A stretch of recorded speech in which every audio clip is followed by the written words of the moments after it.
ओ शांति।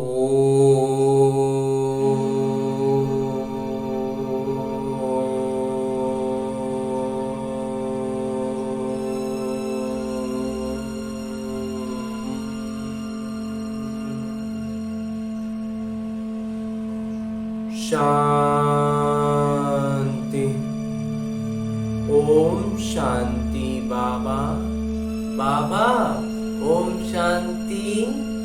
आज 30 अप्रैल 2023 की अव्यक्त मुरली है जो दोहराई जा रही है 17 नवंबर 1994 की। आज की अव्यक्त मुरली का शीर्षक है, बाबा कह रहे हैं कि हर गुण व शक्ति के अनुभवों में खो जाना अर्थात खुशनसीब बनना। आज प्यार के सागर बाबा अपने प्यार स्वरूप बच्चों से मिलन मना रहे हैं। बाबा का भी प्यार बच्चों से अति है और बच्चों का भी प्यार बाबा से अति है। ये प्यार की डोर बच्चों को भी खींच कर लाती है और बाबा को भी खींच कर लाती है। बच्चे जानते हैं कि ये परम पिता परमात्मा प्यार कितना सुखदाई है, परमात्मा का प्यार कितना सुखदाई है। अगर एक क्षण भी प्यार में खो जाते हो तो अनेक दुखों को भूल जाते हैं, सुख के झूले में झूलने लगते हैं। ऐसे अनुभव है ना? हाँ जी बाबा। बाबा देख रहे हैं कि दुनिया के हिसाब से आत्माएं कितनी साधारण है, लेकिन भाग्य कितना श्रेष्ठ है। जो सारे कल्प में चाहे कोई धर्मात्मा हो, महान आत्मा हो, लेकिन ऐसा श्रेष्ठ भाग्य न तो किसी को प्राप्त है न हो सकता है। तो अति साधारण और अति श्रेष्ठ भाग्यवान। बाबा को साधारण आत्माएं ही पसंद है। क्यों? बाबा स्वयं भी साधारण तन में आते हैं ना। कोई राजा के तन में या रानी के तन में तो नहीं आते, कोई धर्मात्मा महात्मा के तन में भी नहीं आते। साधारण तन में स्वयं भी आते हैं और बच्चे भी साधारण ही आते हैं। आज का करोड़पति भी साधारण है। साधारण बच्चों में भावना है और बाबा को भावना चाहिए, देहभान वाले नहीं चाहिए। जितना बड़ा होगा उतना भावना नहीं होगी, लेकिन भान होगा। जितना लौकिक दुनिया में अमीर होगा उतना ज्यादा भावना की कमी होगी और भान अधिक होगा। तो बाबा को भावना का फल देना है और भावना साधारण आत्माओं में होती है। नामी ग्रामी आत्माओं के पास ना भावना है न समय है। तो बाबा देख रहे हैं कि कितने साधारण और कितने श्रेष्ठ भावना का फल प्राप्त कर रहे हैं। इसलिए नाटक अनुसार संगम में साधारण बनना ये भी भाग्य की निशानी है, क्योंकि संगम पर ही भाग्य विधाता भाग्य की श्रेष्ठ लकीर खींच रहे हैं और साथ साथ भाग्य की लकीर खींचने की कलम भी बच्चों को दे दी है। हम बच्चों को अपने भाग्य की लकीर खींचने की कलम दी है, कलम मिली है ना। हाँ जी बाबा। भाग्य की लकीर खींचना आता है, सीख रहे हैं बाबा। कितनी लंबी लकीर खींची है, छोटी मोटी तो नहीं खींच ली। पता नहीं बाबा, जितना चाहे उतना भाग्य बना सकते हो। खुली छुट्टी है और सभी को छुट्टी है। जिनको जिनको बाबा ने हाथ में कलम दे दिया, जो बाबा का ज्ञान समझ गए, उनको खुली छूट है। जितना लंबा जितना अच्छा भाग्य बना सकते हैं बनानी है। चाहे नए हो चाहे पुराने हो, सप्ताह भर का कोर्स किया हो, बाबा को पहचाना और बाबा भाग्य की कलम दे देते हैं। यही परमात्मा का प्यार है। प्यार की निशानी क्या होती है? जो जीवन में चाहिए वो अगर कोई किसी को देता है वही प्यार की निशानी है। तो बाबा के प्यार की निशानी है जीवन में चाहिए वो सर्व कामनाएं पूर्ण कर देते हैं। सुख शांति तो चाहिए ना। अगर कोई वस्तु एक दूसरे को देते हैं तो उससे सुख मिलता है ना। लौकिक में तो यही जानते हैं, फलाने ने फलाने को कुछ गिफ्ट देते हैं, रोज की चीजें भी देते हैं ताकि आसानी हो। तो बाबा सुख क्या देते हैं, लेकिन सुख का भंडार आप सबको बना देते हैं। बाबा क्या सुख देते हैं, हमें ही भंडार बना देते हैं। सुख का भंडार है ना। हाँ जी बाबा, पूरा स्टॉक है या एक कमरा 2 कमरा है? भंडार है पूरा भरपूर। जैसे बाबा सुख के सागर है, नदी और तालाब नहीं है, सागर है। तो बच्चों को भी सुख के भंडार का मालिक बना देते हैं। कोई सुख की कमी है क्या? नहीं बाबा। कोई अप्राप्ति है? नहीं बाबा। फिर ये नहीं कहना कि थोड़ी सी शक्ति दे दो, दे दिया। दे दो कहने की आवश्यकता ही नहीं है। सब कुछ बाबा ने भर दिया, बाबा ने दे दिया है। सिर्फ उसको कार्य में लगाने की विधि चाहिए, और विधि भी बाबा द्वारा अनेक प्रकार की मिलती है। सिर्फ उसको समय प्रति समय कार्य में लगाते नहीं हो, इसलिए होते हुए भी उसका लाभ नहीं उठा पाते हो। कितना बड़ा भाग्य है और कितना सहज मिला है। एकदम बाबा ऐसा ही दे देते हैं जैसे इसका कोई वैल्यू ही नहीं हो। इसलिए भी कभी कभी हम लोग से चूक हो जाती है। कोई मेहनत की है क्या? नहीं बाबा, मेहनत कहाँ की है। एक टांग पर खड़ा तो नहीं होना पड़ा ना। या सेकंड के दर्शन के लिए, जो एक क्षण के दर्शन के लिए क्यू में खड़े होते हो, लंबी लंबी लाइनों में होते हो, ऐसा तो नहीं है ना। आराम से बैठे हो ना, नीचे भी फोम पर बैठे हो, नीचे भी बाबा सीधा जमीन को ठंडा करने नहीं देते हैं। आराम से ही सहज श्रेष्ठ भाग्य बना रहे हो। ये नशा है ना। हाँ जी बाबा, सभी नशे से कहेंगे कि भाग्य विधाता हमारे हैं। जब भाग्य विधाता आपके हो गए तो भाग्य किसको देंगे? हम ही तो देंगे ना, हम ब्राह्मण बच्चों को। भाग्य विधाता को अपना बनाया, अर्थात भाग्य के अधिकार को प्राप्त कर लिया। जिसको नशा है वो सदा यही अनुभव करते हैं कि भाग्य मेरा नहीं होगा तो किसका होगा, क्योंकि भाग्य विधाता ही मेरा है। तो इतना नशा है या कभी कभी चढ़ता है और कभी उतरता है? नहीं बाबा, कभी उतरता नहीं है। संगम का समय ही कितना छोटा सा है और आप ज्यादातर तो सब नए हो। कितना थोड़ा समय मिला है, लेकिन नाटक में विशेष इस संगम युग की ये विशेषता है कि कोई भी नया हो या पुराना हो, नए को भी स्वर्णिम अवसर है नंबर आगे लाने का। ज्यादा नंबरवार जो होते हैं क्रमशः में आगे होने का पूरा अवसर, स्वर्णिम मौका बाबा देते हैं। तो नयों में उमंग है या समझते हो कि हमारे से आगे तो बहुत हैं, हम तो अभी आए ही हैं, अभी है नहीं। ये खुली छूट है, जितना आगे बढ़ना चाहें उतना बढ़ सकते हैं। सिर्फ अभ्यास पर ध्यान दो।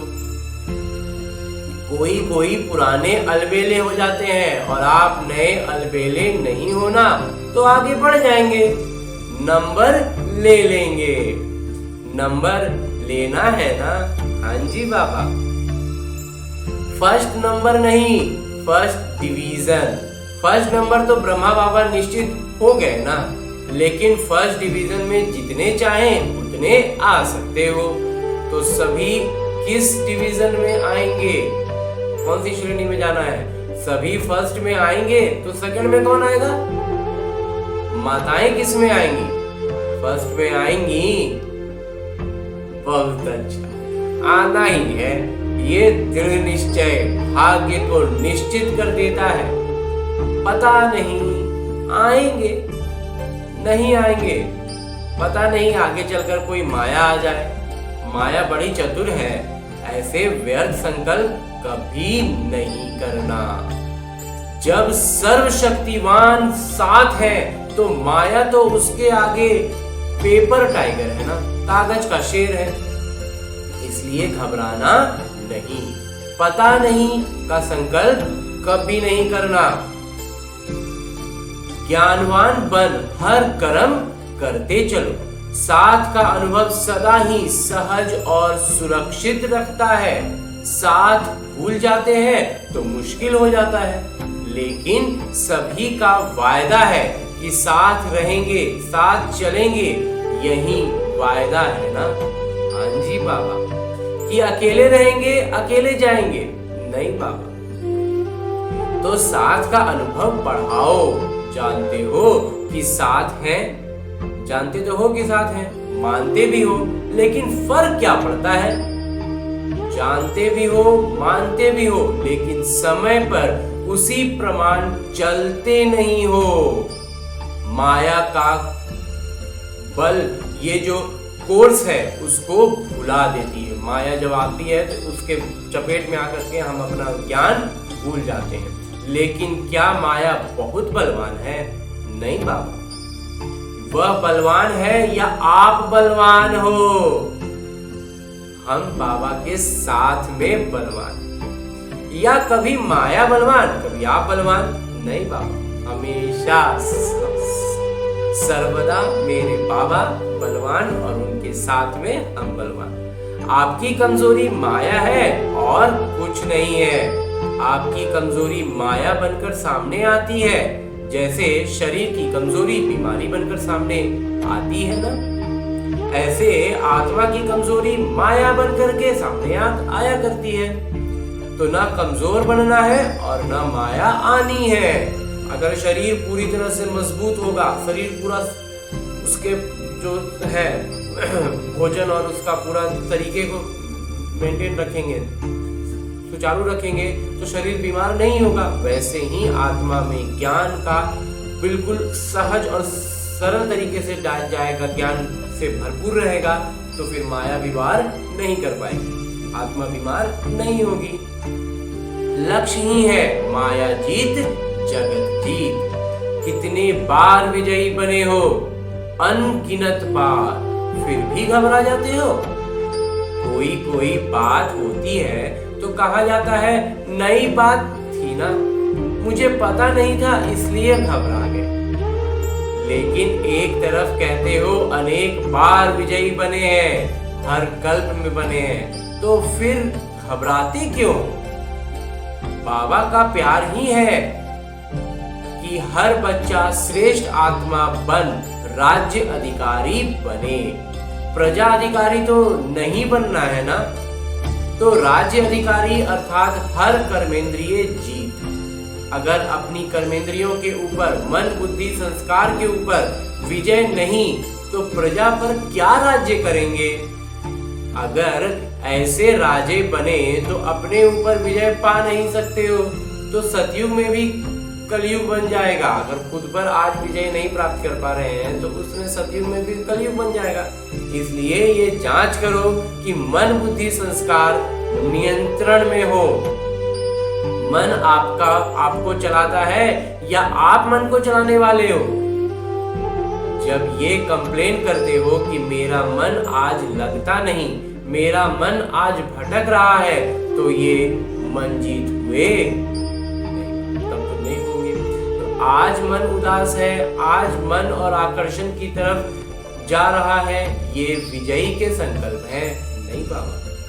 तो जो स्वयं पर विजय नहीं पा सकते हैं, वो विश्व पर कैसे विजय प्राप्त करेंगे? इसलिए जांच करो कि कर्मेंद्रिय जीत, मन जीत कहां तक बने हैं। अगर फर्स्ट डिवीजन में आना है तो इस लक्षण से लक्ष्य को प्राप्त कर सकते हो। अगर फर्स्ट डिवीजन में आना है तो इस लक्षण से लक्ष्य को प्राप्त कर सकते हो। इसको पूरा ध्यान देना होगा, सजगता रहेगी तो लक्ष्य मिलेगा। बाबा ने देखा कि बच्चे उमंग उत्साह में भी रहते हैं, ज्ञान की जीवन अच्छी भी लगती है, ज्ञान सुनना सुनाना इसमें भी अच्छे आगे बढ़ रहे हैं। लेकिन चलते चलते अगर कमजोरी आती है तो उसका कारण क्या है? सब कुछ अच्छा चल रहा है लेकिन बीच बीच में कमजोरी आ जाती है। विशेष कारण है कि जो कहते हो, जो सुनते हो, उस एक एक गुण का, शक्ति का, ज्ञान के बिंदुओं का अनुभव कम है। मानो सारे दिन में स्वयं भी व दूसरों को भी कितनी बार कहते हो कि मैं आत्मा हूँ, आप आत्मा हो, लेकिन चलते फिरते आत्मिक अनुभूति, ज्ञान स्वरूप, प्रेम स्वरूप, शांत स्वरूप की अनुभूति वो कम होती। सुनना कहना ज्यादा है और अनुभूति कम है। लेकिन सबसे बड़ी अथॉरिटी अनुभव की होती है, तो उस अनुभव में खो जाओ। वो अनुभव ही फिर बतला देगा, बताना नहीं पड़ेगा। जब कहते हो शांत स्वरूप, तो स्वरूप में स्वयं को, दूसरों की को शांति की अनुभूति हो। जब हम ये कह रहे हो कि हम एक शांत स्वरूप आत्मा है, तब दूसरे इसकी अनुभूति कर पाए। एक एक गुण का वर्णन करते हो, शक्तियों का वर्णन करते हो, लेकिन शक्ति व गुण समय पर अनुभव में आए। कई तो बोलते भी रहते हैं कि सहन शक्ति धारण करनी चाहिए, सहनशीलता अच्छी है, लेकिन अनुभूति नहीं होती।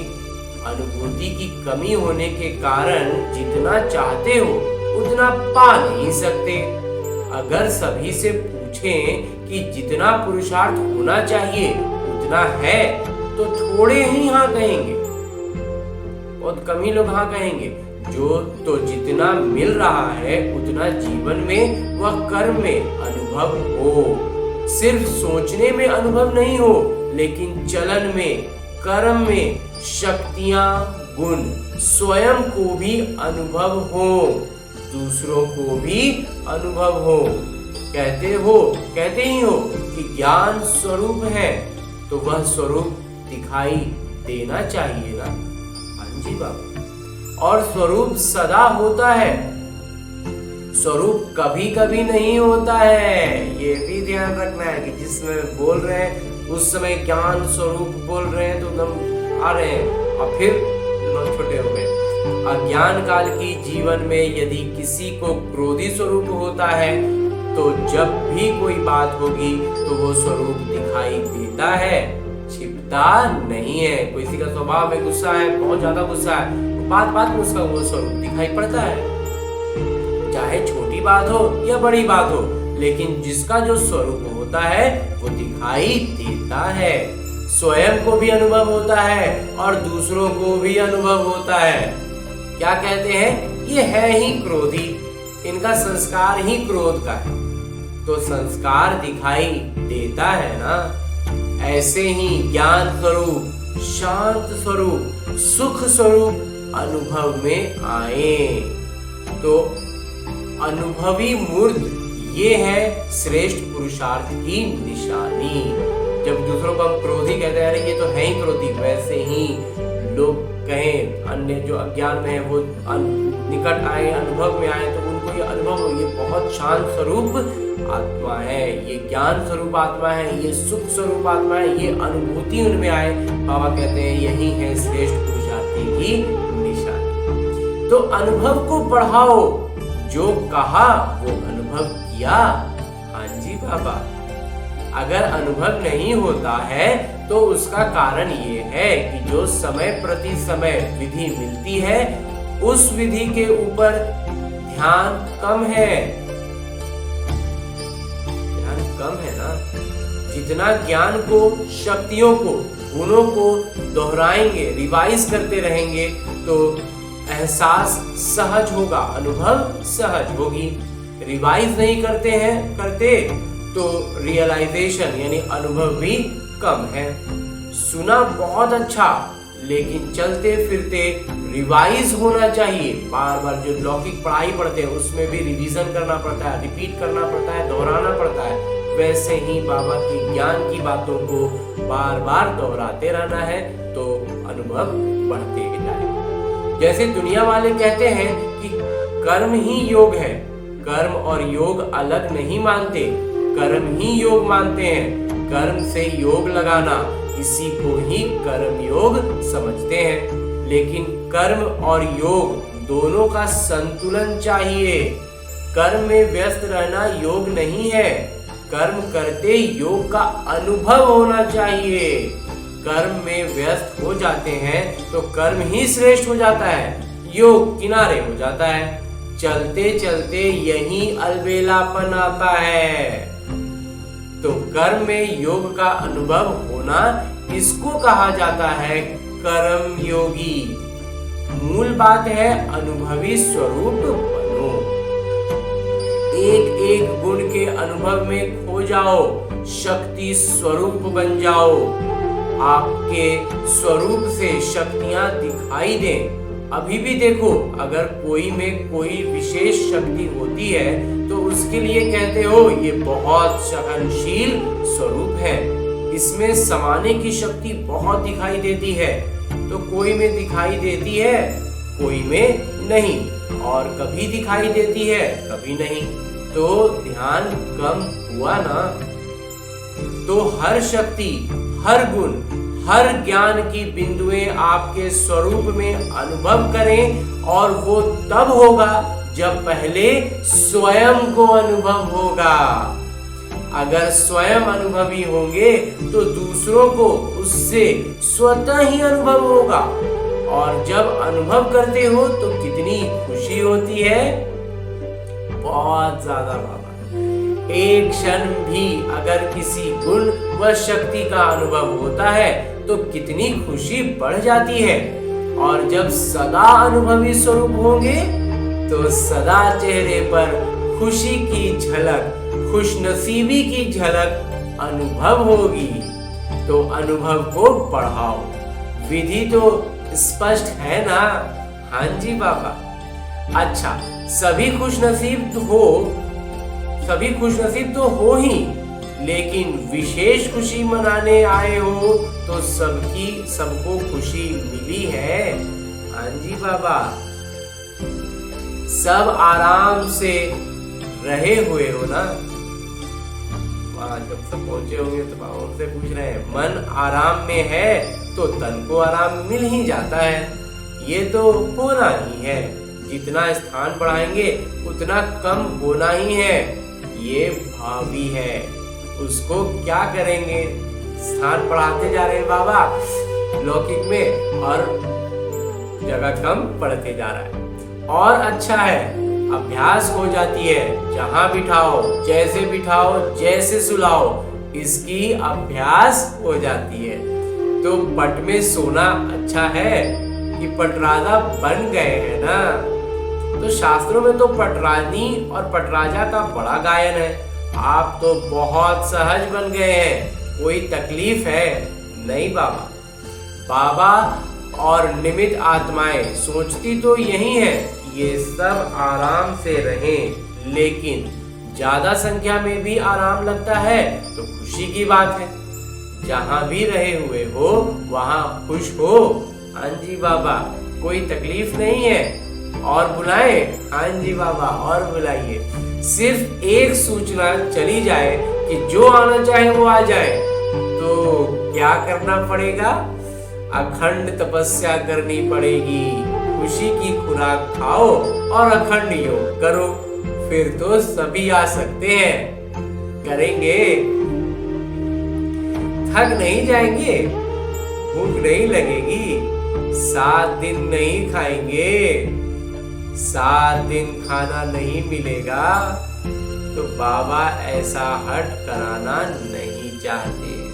सहज योगी हो ना, इसलिए बाबा कहते हैं ऐसा हट योगी बाबा नहीं बनाना चाहते हैं। ये परमात्मा मिलन कम भाग्य नहीं है, ये परमात्मा मिलन का श्रेष्ठ भाग्य कोटों में कोई आप आत्माओं को ही मिलता है। अच्छा, मिल लिया ना? हाँ जी बाबा, भक्ति में तो जड़ चित्र मिलता है और यहाँ चैतन्य में बाबा बच्चों से मिलते भी हैं, रूह रिहान भी करते हैं। तो ये भाग्य कोई कम है नहीं बाबा, बहुत श्रेष्ठ भाग्य है। फिर भी आप सब भाग्यशाली हो। समय की गति बदलती जाती है, आप फिर भी आराम से बैठकर सुन रहे हो। आगे चलकर वृद्धि होगी तो बदलेगा ना। फिर भी आप भाग्यशाली हो, क्योंकि टू लेट के टाइम पर, जब टू लेट का बोर्ड लग जाएगा, जब इन प्रवेश रोक दिया जाएगा, उस समय पर नहीं आए हो। अभी लेट के टाइम पर आए, अभी बस लेट हुआ है, अभी टू लेट नहीं हुआ है। तो सब खुश हो।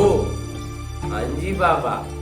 अच्छा, चारों ओर के सर्वश्रेष्ठ भाग्य विधाता के भाग्यवान आत्माओं को सदा मन जीत, जगत जीत के निश्चय और नशे में रहने वाले, सदा हर गुण, शक्ति और ज्ञान के अनुभवी आत्माएं, सदा बाबा को साथ रखने वाले सम्मिलित स्वरूप आत्माएं, सदा श्रेष्ठ भाग्य की लकीर को सहज श्रेष्ठ बनाने वाले ऐसे अति समीप और श्रेष्ठ आत्माओं को बाबा का याद, प्यार और नमस्ते। हम रूहानी बच्चों की ओर से रूहानी बाबा को, ब्रह्मा बाबा और शिव बाबा को याद, प्यार और प्रणाम। धन्यवाद बाबा, धन्यवाद। मुरली के लिए भी धन्यवाद। इस अनूठे, अलौकिक, अमूल्य मुरली के लिए बहुत बहुत धन्यवाद। और इस ब्राह्मण जीवन के लिए भी बहुत बहुत बहुत धन्यवाद। और आगे बाबा वरदान दे रहे हैं। वरदान देते हुए बाबा कहते हैं कि वाणी और मनसा दोनों से एक साथ सेवा करने वाले सहज सफलता मूर्त भव। वाणी और मनसा दोनों से एक साथ सेवा करने वाले सहज सफलता मूर्त भव। वाचा के साथ साथ संकल्प शक्ति द्वारा सेवा करना, यही शक्तिशाली अंतिम सेवा है। जब मनसा सेवा और वाणी की सेवा दोनों को सम्मिलित रूप होगा तो सहज सफलता होगी। इससे 2 गुना परिणाम निकलेगा। वाणी की सेवा करने वाले तो थोड़े होते हैं, बाकी देख रेख करने वाले दूसरे कार्यों में जो रहते हैं उन्हें मनसा सेवा करनी चाहिए। इससे वायुमंडल योग युक्त बनता है। हर एक समझे कि मुझे सेवा करनी है तो वातावरण भी शक्तिशाली होगा और सेवा भी डबल हो जाएगी, दोहरी हो जाएगी। और अंत में स्लोगन है, मुरली का उपदेश है कि सदा एक रस स्थिति के आसन पर विराजमान रहो तो अचल अडोल रहेंगे। एक रस स्थिति के आसन पर विराजमान रहेंगे तो अचल अडोल रहेंगे ही। अच्छा, ओम शांति बाबा। ओम